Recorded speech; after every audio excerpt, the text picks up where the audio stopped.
বছর ঘুরলেই রাজ্যে বিধানসভা নির্বাচন রয়েছে। এই আবহে বঙ্গে লাগু এসআইআর। মাঠে নেমে পড়েছেন বিএলওরা।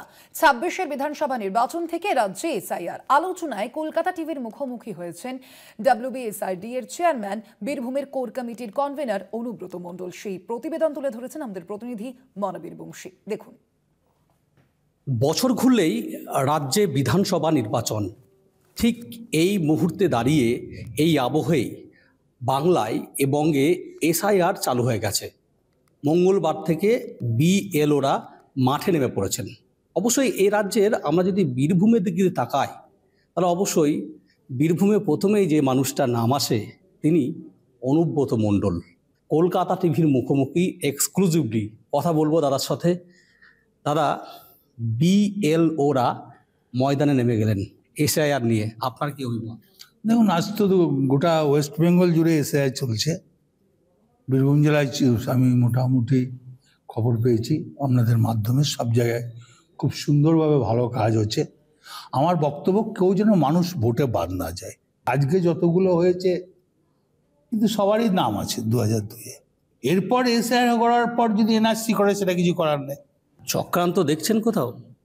এখন এসআইআরটা হোক, তারপর চক্রান্ত বুঝতে পারবো।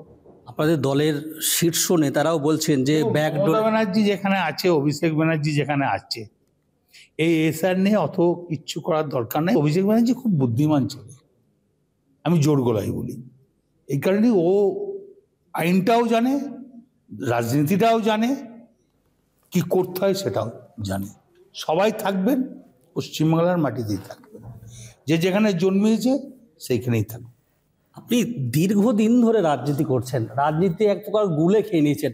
ভোটের সময়টি এটা খুব দরকার ছিল যে তড়িঘড়ি। 1952 সালে বীরভূম জেলায় 4টে বিধানসভা, তখন নানুর, লাভপুর, সাঁইথিয়া, মোহাম্মদ বাজার নিয়ে, বোলপুর নিয়ে একটা বিধানসভা।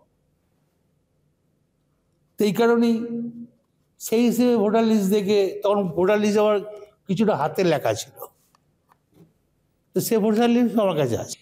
এসআইআর করে বিরোধীরা যে কি ফয়দা লুটবে আমার কিন্তু কিছু জানা নাই। যে দলের লোক হোক, আমি চাইবো সবারই ভোটে নাম উঠুক। কিন্তু বিজেপি শাসিত অন্য রাজ্যে তো হয়েছে, প্রচুর ভোটার বাদ দিয়ে দিয়েছে। সেটা আমাদের কংগ্রেসদের বাদ দিয়েছে, আমাদের তৃণমূলদের বাদ দেবে বলে আমরা ছাড়বো কেন? আমি ন্যায্য ভোটার আছি। বছর ঘুরলে রাজ্যে বিধানসভা নির্বাচনের কি ঢাকে কাঠি পড়ে গেছে? আপনি তো সভা করছেন। মমতা ব্যানার্জি ঘোষণা করবে, ভোটের কাঠি বাজাবে, ঢাকে কাঠি বাজাবে মমতা ব্যানার্জি। উনি যখন কাঠি বাজাবেন তখন আমাদের নিজের নির্দেশ দেবে, আমরা সেইভাবে নাচবো। এবারে মানে কি কৌশল থাকতে পারে আপনাদের? বলে কৌশল তো কেউ বলে না, মমতা ব্যানার্জি কি কৌশল করবে দেখি। বীরভূমে কি হবে দাদা? অনেকটাই চোখে বাদ দিয়ে তো আর বীরভূম হয় না।